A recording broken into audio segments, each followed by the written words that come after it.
আজকে আমরা URI online জাজের 1014 এই নম্বর প্রবলেমটি সলভ করব। এটা হচ্ছে কনজাম্পশন। তো আমি দেখে নিই প্রবলেমটা কি। তো এখানে বলা আছে যে একটা টোটাল ডিস্টেন্স দেওয়া থাকবে ইন কিলোমিটার এবং ফুয়েল দেওয়া থাকবে লিটারে। তো আমাদেরকে বের করতে হবে যে এটা 1 লিটারে কত কিলোমিটার যায়, অর্থাৎ কত কিলোমিটার গেলে 1 লিটার ওয়েল তাদের খরচ হয়। তো এটা আমরা খুব সহজে একটা ঐকিক নিয়মে বের করে ফেলতে পারি, এবং যেটা হয় যে এই distance divided by spend fuel, এটাই হচ্ছে আমাদের আনসার হবে আর কি। তো জাস্ট একটা ভাগ করে আমরা এই প্রবলেমটা সলভ করে ফেলতে পারবো। আপনারা ইজিলি এখনই করে ফেলতে পারেন। তো আমি এই প্রবলেমটা এখন সলভ করব। তো এটাকে আগে জুম করে নেই এবং এটাকে একটু ছোট করে নেই। এখানে আমাদের হচ্ছে যে সেট প্রিসিশনটা লাগবে, কারণ হচ্ছে এখানে 3 ঘর পর্যন্ত প্রিন্ট করতে হবে। সো এখানে সেট প্রিসিশনটা হবে আমার 3। ওকে, এখানে প্রথমে আমাদেরকে নিয়ে নিতে হবে যে এখানে এক্স এবং ওয়াই দেওয়া আছে। তো এক্সটা হচ্ছে কত ডিস্টেন্স কভার করতেছে, আর একটা হচ্ছে কতগুলো ফুয়েল লাগতেছে, সেটা হচ্ছে ওয়াই।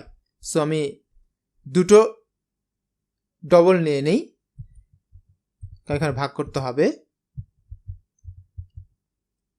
এবং আমি ইনপুটে নিয়ে নেই এক্স এবং ওয়াই। এখানে দেখা যাচ্ছে কত পরিমাণ ফুয়েল লাগবে, সেটা কিন্তু হচ্ছে আমার ডবল ভ্যালু আর কি, দশমিক সংখ্যা। সো এই জন্য আমাকে ওয়াই অ্যাটলিস্ট ডবল নিতে হবে, আর এক্স আমরা ইন্টিজার নিতে পারি কারণ এখানে ইন্টিজার বলা হয়েছে, বাট ডবল নিয়ে কাজ করলে কোনো সমস্যা নেই, যেহেতু আমাদেরকে এখানে ভাগ করতে হবে। তো এখন যেটা করব সেটা হচ্ছে যে এটা জাস্ট প্রিন্ট করে দেব।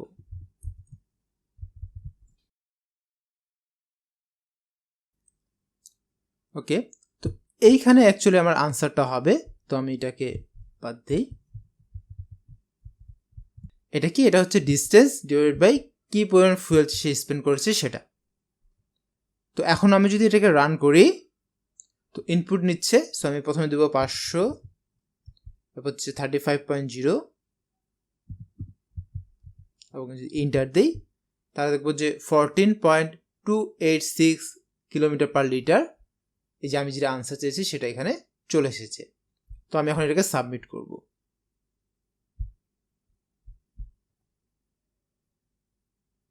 এটাকে আমি কপি করলাম,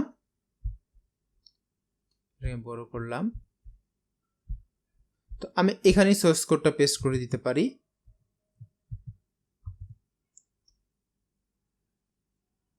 তো আমি যদি এখানে সেন্ড করি,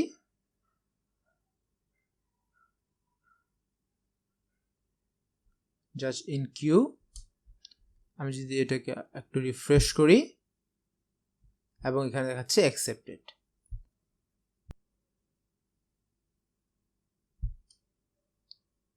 সো এই প্রবলেম নিয়ে আপনাদের যদি কোনো প্রশ্ন থাকে তাহলে অবশ্যই আমাকে কমেন্ট করে জানাবেন। ধন্যবাদ সবাইকে আমার সাথে থাকার জন্য। দেখা হবে পরের টিউটোরিয়ালে। ধন্যবাদ সবাইকে।